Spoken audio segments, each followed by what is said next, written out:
اللي انا عايز اوضحه في الفيديو ده ان انت مش شرط تبدأ بداية قوية وتشتري احسن مايك مثلا، او تشتري احسن كاميرا، او تشتري احسن حاجة. مفيش حاجة اسمها كده. انت ابدأ بالمتاح معاك. انا قبل ما اجيب المايك ده كنت بسجل محتوى.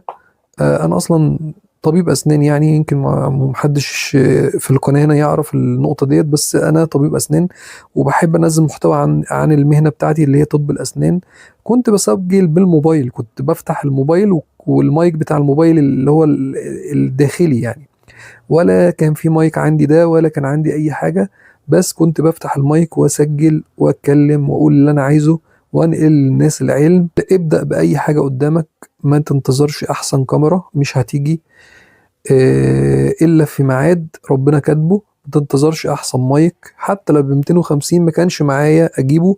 كنت ببدأ بأقل القليل لحد ما ربنا يكرمك وهتجيب الأحسن من ده كمان، وتجيب الأحسن مايك وأحسن كاميرا وأحسن معدات. عشان خاطر ناس كتير قوي بتستنى احسن معدات، احسن كاميرات، احسن اضاءات.